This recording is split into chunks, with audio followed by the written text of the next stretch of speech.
Hey folks, Nick and Mark here from the Roll Call Room. We are excited. Manscaped.com is our major sponsor. Go to manscaped.com, use code ROLLCALLROOM, and get 20% off. Father's Day is coming up. The Performance Package 4.0 is what they sent us. It's on sale right now. Use the promo code, get that 20% off. Look at all the stuff that you get in the Performance Package 4.0. There's some really, really good stuff. You can see how excited Mark is. I'm excited. More importantly, your balls will thank you. You're listening to the podcast that changed the game and rocked an entire profession. Talking about shit in law enforcement that keeps poor leaders up at night. When others run scared and hide behind fake policies, the Roll Call Room podcast tells it like it is. No bullshit. No matter how hard these thieves try, we keep killing it. And now, here are your hosts, Nick and Mark.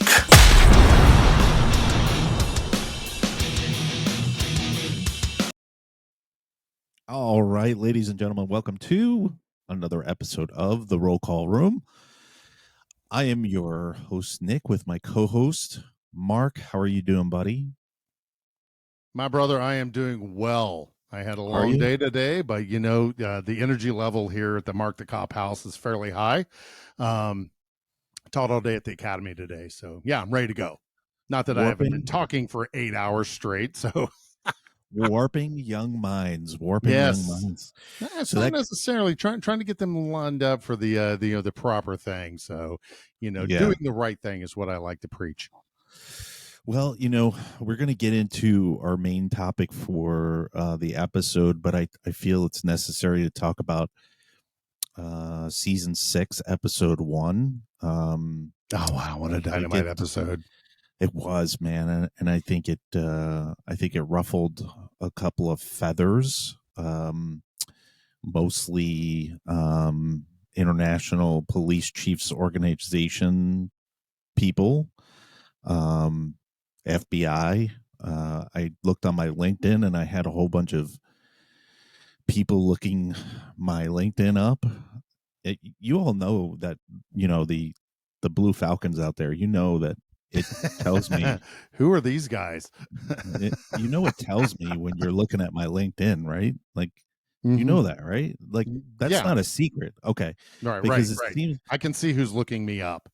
Yeah, it's so weird that when they do it, especially when they're from my old agency, that always makes me laugh. Because I'm like, what do you need to? It's been 3 years. What do you need to see what I'm doing? You want to see where I'm working? Do you want to come over? Isn't it amazing how things like that, people like that, you tend to live in their head rent free, and it's kind of like, dude, you got much better things to do besides worry about a former employee. And the way we went out the door, is there some bitterness there? Yeah, yesterday's coffee. However, I've moved past that. I mean, does things still creep in and aggravate me? Sure, it does, but it doesn't dominate my life anymore. And I really think that when we talked a while ago, you had really made a statement that really rang true with me, which was, I'm not angry anymore. And you're able to deal with things and move things in a positive way. And I think that, you and I have started this, not started, but, we're doing this podcast together now, not mad, because I was mad for a long time. I was a cop for a very long time. And another statement that you made was, I was born to be a cop in this era. And I think that's so true. But, with these guys that are looking us up on social media, they want to drop their smart ass remarks here and there. What does that mean? That means what cowards do, instead of calling you up directly saying, hey, man, I think you're out of line on that comment. And I open that. I'm openly embracing of that. But what cowards will do is they always go through the back door, and they always want to do empty threats. So, I'm not above reproach. I like what Captain Higgins, remember him from down south in Louisiana? He's now Congressman Higgins.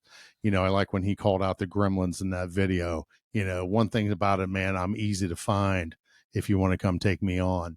Yeah. We wouldn't be doing this podcast had leadership or managers be doing their job. Would you agree with that? No, I do agree with it. And I think, you made a very good point. I mean, 3 years ago when I first left, people looking up my LinkedIn or going on Facebook or whatever would kind of set me off.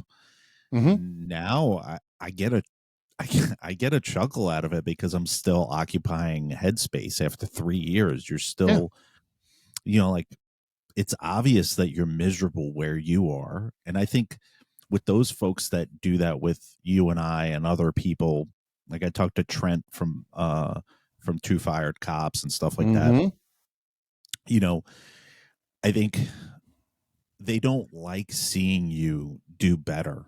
They don't like seeing you in a better headspace. And it's so weird because when you first get on and you're in it, it's about this brother and sisterhood. And it's like, we're blood in, blood out kind of bullshit. And, this thin blue line thing. And, circle jerk in the locker room. Oh, that was just my department. Yeah, maybe it was yours. Yeah, that never happened to my agency. But either one, none of the three I've been involved in did we do any of this. The starfish. Yeah. But it's kind of funny because like once you leave, all that stuff is like, none of that matters anymore. And it really doesn't. Funny. And I think it's the episode 1 really struck a chord because we talked about a police chief national organization, and everybody knows which one we're talking about. I tagged them in a Twitter post, so no response yet. And here's the thing: is those of you that are listening from that organization, here is an open invitation for you to come on. Oh yes, and I'll give you 15 minutes to say whatever you want. 15 minutes, and then the other 45 minutes I get to ask you whatever I want. And that's and this invitation has been extended to my former chief. And if you want to extend it to anybody from your former agency, by all means, go ahead. But I welcome a sit-down conversation. Oh, absolutely. We can do it remotely. We can do it in person. But they won't, because like Travis Yates writes about in his book, Cowardly Leaders, is that they do this from a distance. They do it behind a keyboard. They do this vindictive thing where they're I'm sorry. No, I mean, you mean the Courageous Police Leader, that book you talking about cowardly leaders. Travis Yates' book, The Courageous Police Leader. Get out and get it. It's on Amazon. I highly recommend it. And if you want, I'll sign one and send it to you. I'm joking. Yeah. and those of you it's that a great are book. It's Mark the Cop. Mark the Cop recommended it. It's a great book. RCR approved. RCR approved. And I will tell you, you got those kitty ass behind you, Nick. I do. Those of you that are watching on video on our YouTube channel, the video will be right in between Mark and I, so you can get a picture of the book. So you buy the right book on Amazon, or reach out to Travis. Travis will sign one for you. But that leads me to the other thing is that we're now on YouTube. The tremendous response from episode 1. The video, I think a lot of you out there, if you're not driving, you're kind of like me. A lot of my favorite podcasts, I like to watch them on YouTube because I like to see. I like to see the facial expressions, and you and I are so ugly. That's all we're really. I'm ugly, but I'm tan, motherfucker. That's what living in Florida gets you. You do, buddy. You do, man. You do. But I will say your cat. I'm sorry, Nick. I'm totally distraught. Your cat's showing me his balls right over your shoulder. Yeah, well, she doesn't have any balls. Catty vajay. Okay, whatever that is hanging down there is distracting me. And the only way you're going to be able to know what we're talking about is you're going to have to go on YouTube and actually watch this video. She's having a good time back there. She really is. This is my normal life when I'm having meetings, virtual meetings. This is just shit I got to deal with. I got high-powered corporate people on calls, and my cat comes up behind me every time. So I have to play the Aristocats theme for you. That'll be our new intro. Man. Jesus. So it was very interesting. The first episode, I think we touched on quite a bit of stuff, and we're doing these systematically and strategically the way that we're releasing them and the topics that we're talking about, because we want you folks that are still on the job to kind of know that we're with you, we understand, and we're your voice. Because you really can't say very much. You really don't have a First Amendment right when you're wearing that badge and gun. That's right. And this Best Practices Act that we'll just go right back to the hive mentality. Why do we have a Best Practices Act? Have you ever noticed that some of the most successful and happiest cops is when they're putting on social media them in your uniform and, hey, I'm a happy cop and I'm out doing my job every day. And we were at that point, and then suddenly one day it changed.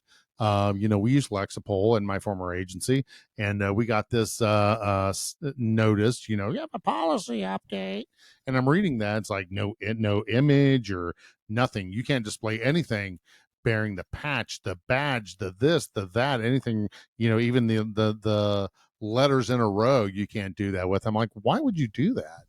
Yeah. I'm a public official. Do you agree with that? You are a public official. Why can't and you can walk right up in front of your police department as John Q. Citizen and do a video interview, right? You can stand outside with them in the background. You can look it up on the internet and use that logo because it's in the public realm. Why can't or what is the need? Why is this best practices that a happy cop not go out and celebrate how proud they are of their accomplishment or how proud they are to be out in that job and doing that job? I just always thought that was so stupid. Well, and it's interesting because you just did a segue without even knowing about it, which is today's topic, which is recruiting. Oh, shit. The biggest recruitment tool is the people that are already on the job. Like when I was happy at my department, right, man, I recruited every person that I could. There's people that don't even know this, but the original co-host of this show, Mike, the original Mike, was making a delivery to my house with another. He was working for this company, and he was delivering something to my house. No kidding. And and him and I struck up a conversation, and he's like, "I've always wanted to be a cop," and I'm like, "Come out for a ride along." And the best thing to do. That's absolutely the best thing. Come on out. And I mentored him and he got hired. You use the M word. You what? I know. It's a dirty word, man. It's a fucking dirty word. But I mean, would you agree or disagree that the majority of time, like, let me put it this way, Mark, if I came to you and I was an aspiring youngling, a duckling, and I came to you like the original Mike from this show came to me, and I said to you, "Hey, Mark, it's always been a passion of mine to get into law enforcement. What do you think? Should I get into law enforcement?" What would your honest opinion be if that was the case? When I still was in love with my job, and that was 2 years prior to me leaving, I would have said, "Oh, it's the best fucking job in the world." Because let me tell you something: people that know me and knew me, I ate, slept, and shit being a cop. There was no doubt. I mean, that was my persona. It wasn't, I wasn't the guy that wore the tactical shirts or the SIG Arms shirt out, kind of like the fireman. I was always pro police, and I still am, but I was pro recruitment and always telling the people, how do you do this? And I was never recruited. I sat home and said, I want to do this. How do I do this? Because, a lot of the officers came into my father's restaurant.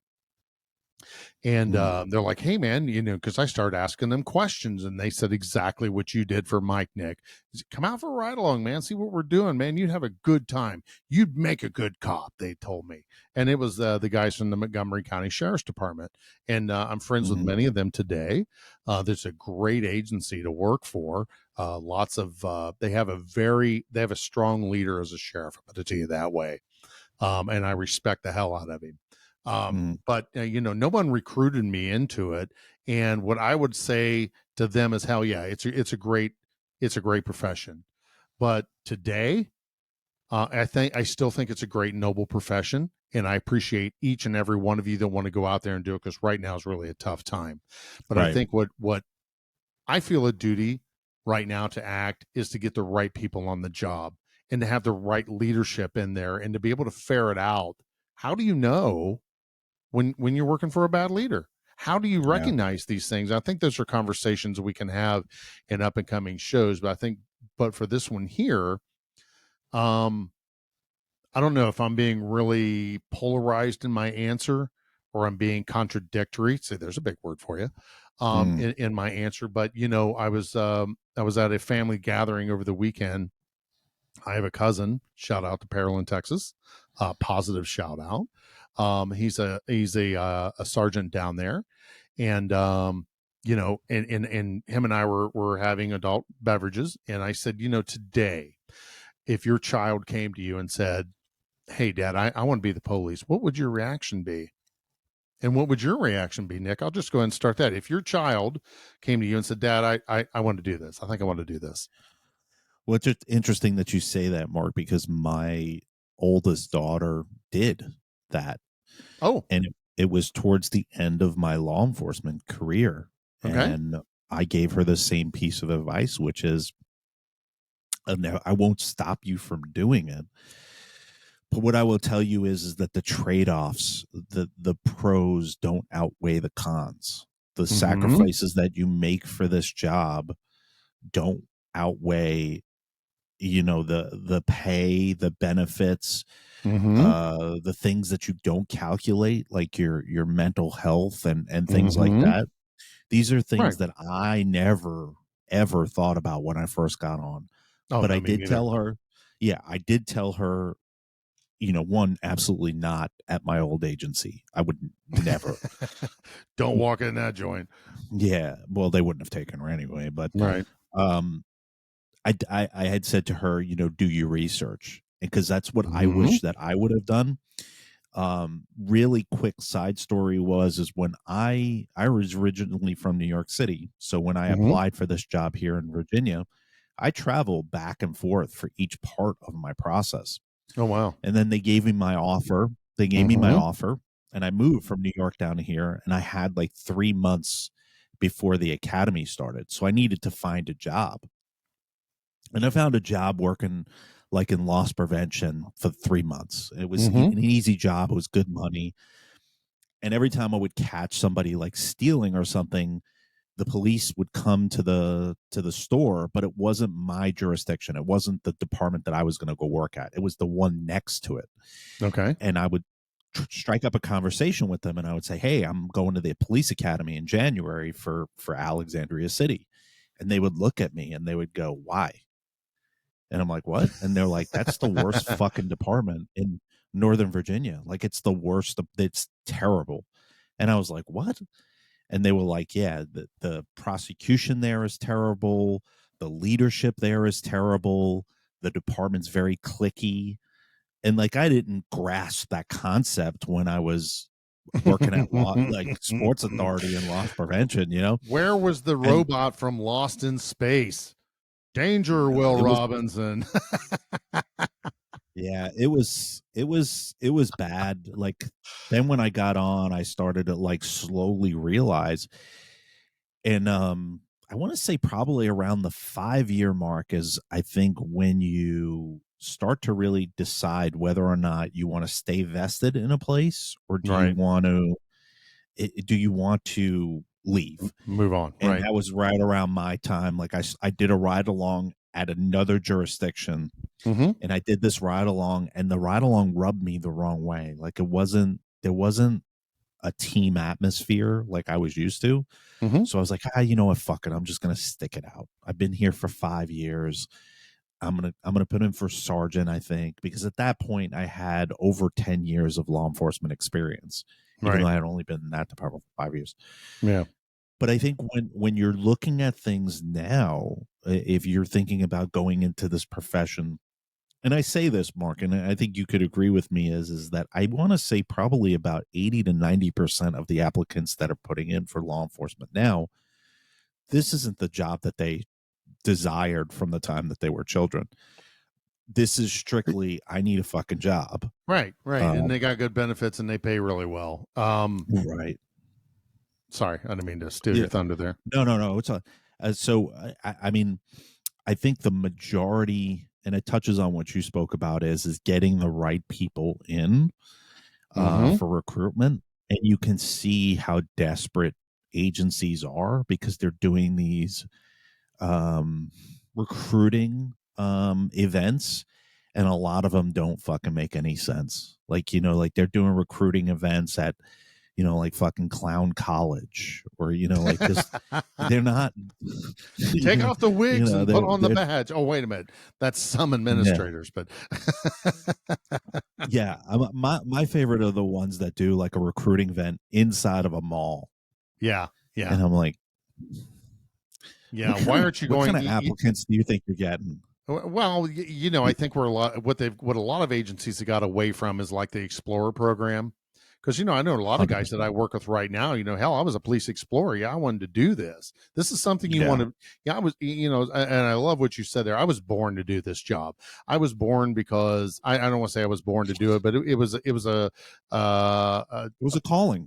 Yeah, a calling of service. I wanted to be in the military. My dad talked me out of it. So the next thing was, civilian. So let's go into the police roles. And I didn't realize how many of my family were that have my last name that are actually police officers out west. And I'm very proud of my distant cousin. He does a great job down there. He's just a really accomplished officer. And, I'm very proud that of the job that he does, and the other people that choose this profession to get out there. I have a small recruit class right now that I'm teaching, but, I told them guys, every one of you is going to have a job at the end of this process. And I can remember back in the 90s, me and a friend went to a test. One of the cities here in my county they were hiring one officer. 260 applicants showed up for one job. And I was pretty happy with myself. I placed like 68th. But I wasn't going to get the job. But you don't have that anymore. And like when I got my job in my city, a bunch showed up and they did the physical, but majority of them got weeded out. I conditioned for 6 months for that job because I wanted to work there that bad. Every day I was up, I ran 1.5 miles. I ate like a bird. I was down to 215 pounds, so I aced the test. And so I went on to the written. Of course, I aced that, and the rest is history. But no one recruited me. And kind of what I'm seeing now is that some of these like, oh, yeah, let's give it a try. So the agency spends a lot of money on them. They put them through the academy, and then they start them on what shift? Generally evenings or midnights. And these guys that were used to working at like GameStop or whatever else, Monday through Friday, work some weekends, and now you're in this job and you're like, fuck this sucks. So they quit, so then you start right back all over again. This is something you want to do. This is a job you got to want to do. And it's something you're passionate about, the discipline that you got into, and you were damn good at it. Right. It's like you said, you sit around your off time thinking about what's some cool shit that I can get people motivated to do. And like with me, what's some things that we can do to make things better in our city? Yeah. And I want to say, I don't think that that's happening now. Like even recruitment, like when you said that about getting physically fit ready, like I didn't always look like this chiseled body right now. Me neither. I remember one of the requirements for my old agency was 20% body fat. And I was like, not 20%. And I was going every day, 7 days a week to the gym. Right. And I was sweating it out, man. I was going to the sauna after working out. And I remember going to the physical for the department, and I came at it like 15.9%. That's how drastic. I mean, I started at like almost 30% body fat, and I worked my ass off for it, man. Yeah. And now I see the pictures, like not just my old agency, but big departments, Chicago, New York, and all these other departments. Man, they are not putting asses in seats for tests anymore. And the age, not at all. Like, right. A lot of these departments are celebrating that they're hiring recruits that are over 40 years old. Yeah. Kudos to you. But I'm going to tell you right now, that is a horrible fucking decision. That is a horrible, horrible recruitment idea. Whoever started to think of that, and they said, you know what? Let's tap into our middle-aged group. Yeah. That's not smart. That's not smart. But I'm going to call you there. I don't say middle-aged, but I think that late 20s, early 30s is a group that really is not being solicited. Now, 45 and older, let me tell you something, boys and girls, if you think you want to be a cop, I've always wanted to be one. This is a physically taxing job. It's mentally taxing job. And I can tell you, once I turned 45, I felt the change. It was, things started changing. My eyesight started changing, started taking longer to recover. I was looking at some photos of me on the job a while ago. I'm like, man, I wish I was that fat when I thought I was fat. So since I've retired, sadly, thanks PTSD and depression, I've put on a lot of weight, but that's my thing. And my wife and I are going to be working very hard on getting rid of some weight. So we're going to go through some lifestyle changes. But, that I think the age group that these people that started out in a career, and then decided they want to make a change, because that's what I did. I started my full-time, I was a part-timer for 10 years. All right. And then realized, hey, I think I'm going to make a change. I want to go ahead and go full-time. And I should have listened to my wife 10 years prior to and went full-time. I could have retired. I would probably been around the same time, but, would have had a little more in the pension. Yeah. And I want to give a really quick shout out, because Logan Campbell, who's been on this show a couple of times, he is my personal trainer. He's been my personal trainer for a little over a month now, and major props to him. Him and I have been working remotely. He's my personal trainer, down over 30 pounds, and I feel congratulations. Phenomenal. Yeah, keep the work up. Yeah, buddy. I mean, he's absolutely amazing. He's great. He's very inspiring. So I wanted to throw that in there for those of you that are no longer in law enforcement. That's when it's hard to lose. Lose that weight, man. It is rough. Well, I thought it was rough on the job, especially working midnights, is because you just don't have. There's the food ain't out there, and I never had the motivation to go hit the gym. Finally it would get to the point to where, dude, I got to get out. I got to get moving. I just didn't have that. I'm not the type of person that, has that 3 or 4 day regimented gym day, I always laughed at the younger guys that like would come into roll call with their big fucking 1 gallon, water jug.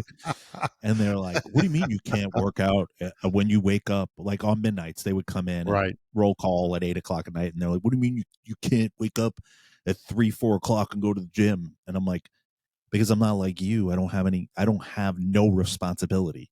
I'm not living in a 1-bedroom apartment with no fucking kids. Like where I can do still home prep with my parents. Yeah. I'm not in my parents' fucking basement. All right. I don't play fucking Call of Duty all night. Like, and it's definitely different. And it's always interesting because those are the same folks that when I became a sergeant, I supervised, and I watched them like get engaged. Then they got married. Then they popped out their first kid, and they fucking ballooned. They ballooned, and you're like, you want to be the guy to turn around and be like, "I fucking told you so," but then you want to be, yeah. You're like, they're like, "Oh, I'm so tired all the fucking time, Sarge. I'm tired." Welcome to the club, bro. Yeah, it's not all fucking fun and games, buddy. It's great when you're single and. Like you have all that resilience at 23 to 28 years old. I venture to even say almost 30. But like once you adult and have responsibility, then it's like priorities. It's like, can I be at the gym for an hour and a half a day? Probably not. No, you can't, because you got fucking kids to run around. And then as they get older, you got sports and this, that, and the other. And I can tell you, I woke up one day and I'm like, holy shit, I'm in my 50s. What the fuck happened to my 40s? But it goes fast, my head. man. Well, it does. And, you have your head down and you're plowing and, you're just doing your thing. And next thing you know, shit, I'm 50 years old. Shit starts to hurt. Why doesn't my arm move this way anymore? Well, you need surgery. Or like me, you need your hips replaced. And everything's falling apart now. Like, this. We were going to do episode 2 sooner, but I decided to go get 2 wisdom teeth pulled. And man, I mean, this was a week ago today, and it still fucking hurts. It still fucking hurts. No, and I hate that. I hate that. It's the worst, man. It's the worst. And then like I got my daughter a used car, and she needed brakes, so I went and I changed her brakes, and my back has been hurting every day since then. And that's with me fucking working out every day, bro. Like I'm like, I can't stand up straight. I mean, it's just like it's you look just, like just Cro-Magnon man. Dude, it's fucking terrible, man. Like between the teeth and my back, I'm like, fuck me, man. Wait a minute, fuck is this me. roll call rumor? Or 2 old sergeants complaining? Yeah, dude, it is. This is the geriatric episode. Ladies and gentlemen, our sponsor today is Go-Kart. If you use code Roll Call Room, you get 20% off of your wheelchair. No, I'm just kidding. But I will say this. One thing that we forgot to say at the beginning of the episode is that we're super excited. We have a major sponsor, and one that we didn't solicit, which is even better. Yes, it's always better. I know. I got the email. I'm kind of laughing about what it is. I'm like, ooh. I know. I'm teasing it up, man. I remember getting the email, and I sent you a screenshot of it, and I was like, dude, I think this is fucking for real. And it was. And we're happy to say that we are sponsored by Manscaped. That's manscaped.com. And if you go to Manscaped and you use code Roll Call Room, you get 20% off. The folks at Manscaped sent Mark and I a care package, which we're going to do an unboxing on in the future. Just an absolutely beautiful box. And the funny thing is I was out with my family today at Target, and what do I come upon? There is a end cap of Manscaped now at Target. I wouldn't buy it from there because you don't get your 20% off. Right. But what was interesting is the kit that they sent us was there at Target. And I was like, wow, that looks really, I mean, this kit is nice. It's got like lotion in it. It's got a shaver. It's got nose and hair trimmer in there. It had a t-shirt in there. It had boxers in there. It had a carrying bag. Like when I go away for work, now I can carry all my shit in a bag instead of using a fucking Target bag like some fucking hobo. Well, see, I'm a bigger hobo because I only use Walmart. Do you? Yeah. You know what I mean, man. And it's an old Walmart bag that was blowing around the parking lot. What's interesting is I go away quite often for work. So like I mostly stay at the Hilton because I get reward because you're points bougie. for it. Because you're bougie. Yeah, you're bougie. When I open up my suitcase, in that fishnet fucking area, you know what I'm talking about. People that are listening, there's 2 sides to a fucking suitcase. When you open that shit, there's 15 bags of shit in there, like different Target bags, like shampoo in one bag, toothpaste and toothbrush. Man, being an adult just sucks, man. It just sucks. So saying that, we thank the folks at Manscaped, and we encourage you to go on manscaped.com, code Roll Call Room, and get 20% off. It does help the show.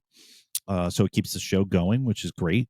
We got YouTube, Patreon. Patreon is really, really big. We're going to be making a big push for that.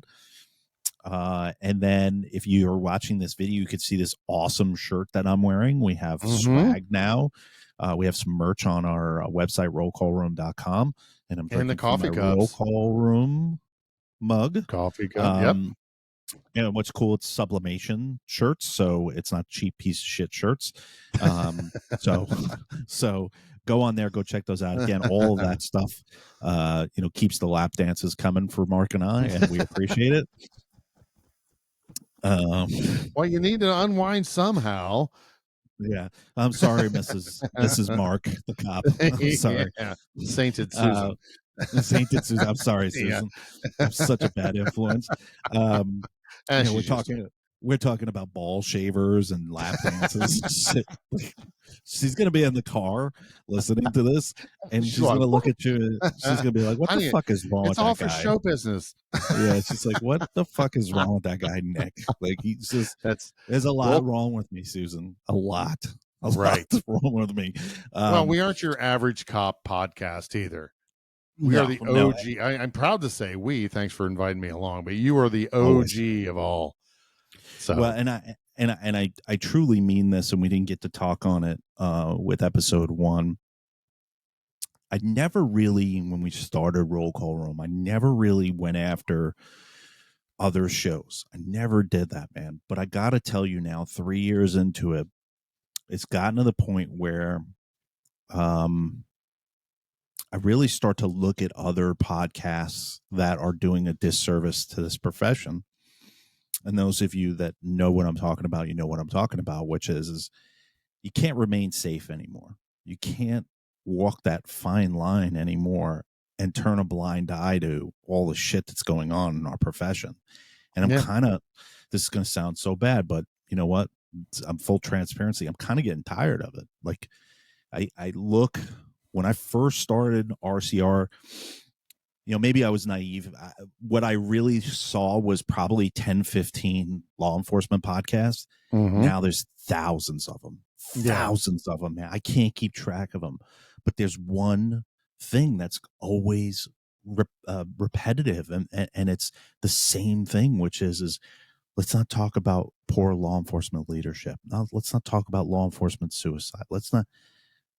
Nobody wants to hear that other shit. Like, and so I'll get off my soapbox in a minute is that that's the reason for revamping the Roll Call Room, is to get back to the core basics and start talking about this stuff, and start talking about folks like the International Police Organization that we were talking about, which is that you've gone far, far too long with not being called out for your bullshit. And I don't have any stake in the game anymore, though. Like, I don't depend on them for a salary. So I could say what I want. Well, but I can tell you, I can distinctly remember my first year at Washington, D.C. Someone and going to the National Memorial, which is May 15th, by the way, for those of you who don't know or know what Police Week is. Police Week is the week of May 15th. It's very important. And I think every officer, if you're on the job, take the time to go sometime in your career. I'm going next year. We're going next year. We will be in Washington for Police Week. But the first time I went to the memorial and I saw a placard on the inner wall talking about police suicides. And I'm like, I don't know how I feel about that. And I didn't realize at that time, my wife's like, you need to look into this, because she picked up one of their brochures when we got back to the hotel. Because I remember it was early on, because we used to stay at Holiday Inn Capitol, and we don't stay there anymore. But so that's how I know when it was. But we started reading these statistics, and I was like, are you fucking shitting me? This is seriously alarming. And how many police suicides there are. And so I started doing more research for me, and shame on me for being so naive, you know, that back in the day, he was cleaning his gun, or, you know, blah, blah, blah. So I can distinctly remember agencies covering as to what happened. You know what I mean? They were actual police suicides. What'd you do with it? I was listening to another podcast the other day, and they were talking about how you know, we just had D-Day recently, and how those veterans, when they came home, they never talked about the war. And, you know, some of these veterans, you know, would wake up screaming at night because that's all unresolved trauma. And that's before we really understood it. And then I started experiencing it myself. But holding people accountable, holding agencies accountable for not being toxic shits, and adding to these poor officers' stress, having a friendly, safe work environment, being officer first, not policy first. Quit being such a coward when you're sitting in your corner office. When you walk through and see your men, stop and say hello. You know, just simple leadership things. I don't want to hear about how great I am in a fucking email. You know, when are you going to stop and say, hey, how's your family doing? And I understand that big agencies, you know, get that. So it's that it's that division or that bureau commander or whatever else, you know, reach out and touch people. We're a people job. That's what this is. And I still think law enforcement's a great job. I just think there needs to be some tweaking. I also feel that we need to get serious about this. As long as we're having the numbers we're having, how quick did the numbers spike? Because I remember we were talking one time, we were in single digits since the first of the year, and then suddenly it took off. So I don't have that statistic in front of me to be able to see how many officer suicides we've had so far this year. But any of them is still too many. And until we get down to like zero numbers, we still have work to do. This is a great job, but it's also a tough job. Yeah, and I'll say this too, and it kind of brings up a couple of other things, which is, and this will be topics of conversation in future shows, is organizations that are supposed to be helping with educating or giving resources to officers for suicide, and that are taking government grant money, and doing nothing with it. So I agree. I guess this is the asterisk, which is this is the warning. Like, we're going to call you out. Like, it's coming. I'm just figuring out how to tactically do it, but it's coming. I'm going to be looking at your 501(c)(3) shit, and I'm going to blast you. I'm going to put you on blast on social media. I'm going to publicize what you're spending your money for, and it's coming. It is coming. I think they've been safe for so long. Go ahead, buddy. Well, I think it's time to start calling, a whatever deck in the card you want to call it. A 5 of hearts, it's a 5 of hearts. But, until you have not agencies, but organizations, and I'm going to throw a shout out here if you don't mind. Our good friends at the Chip Terry Fund. The Chip Terry Fund is an organization, and they're helping the fire side. And they are actually making change, and they're actually working hard. If you go to the chipterryfund.org, it's a great a great fund. What am I trying to say? It's a good reason to go donate. There's a big donate button right there in the middle. Yep. They're helping first responders every day. Those are the people that are serious about it. I would love to have Joe Terry on sometime for an interview. So Joe, if you're listening, clear your calendar. But what she's doing and how we're finding ourselves, and that organization is working every day to limit first responder suicides, because there's way too many, and it's more than a lot of people realize. The next thing is that, and I'm going to quote her by saying, there's 3 types of organizations out there. There's ones that do nothing. Doesn't happen. Never happened. There's ones that give it lip service, and then there's ones that are very serious about it. The worst one of those 3 are the lip service people, I feel. Yep. If you're just giving it lip service and you're not attacking it, go. And I could think of 2 right offhand, but I'm gonna reserve that for a later time, because poker runs, poker runs and nice graphics to show how many law enforcement suicides don't prevent law enforcement suicides. And you know who I'm fucking talking about. I don't mean you, Mark, because I know that this organization is listening, because I saw you look on my fucking LinkedIn. So get ready. It's coming. Here we come. Double barrel. Yeah. So I think that's what the teaser was, wasn't it? Yeah. I'm telling you, man, I am fucking fired up. I saw that one come through on my LinkedIn, and I was like, oh, okay. You want to open up that Pandora's box from 3 years ago? Okay, here we go. Get ready. Because I'm going to air your fucking dirty laundry. It's coming. But you know what? Another time, another episode. We've got a lot more to go. We got a lot more seasons to go. Folks, there is so much. I highly encourage you to reach out to Mark and I for comments, show ideas. If you want to come on as a guest, if you have a story to tell or experience that you want to tell, Mark now has an official rollcallroom.com email address, and it's MARC at rollcallroom.com, not MARK. That's MARC. And mine is Nick at rollcallroom.com. You can go on all of our social media. Now, if you go on the gram, as the kids call it, you can go on our link tree, and it has all of our shit on there. Go to Patreon, pledge the lowest if you want, the $8 one. We got some cool stuff for the top tiers coming out. We also have posters now. We have posters Mhm. that Mark and I are going to sign and send out. Every person that pledges the lowest one gets one of those. We have swag. We have all of this different stuff. Please get involved. Please like and share and spread the show. Like, that's how it got so popular. That's how it grew. Well, it got big being outrageous, and just throw that Yes, out it there did. because Sure when did. I first started listening to your show, I was like, holy cow, I really connected with these guys. Because what better show to have than two cops telling it how it is. We can sit there and like we were talking about being safe.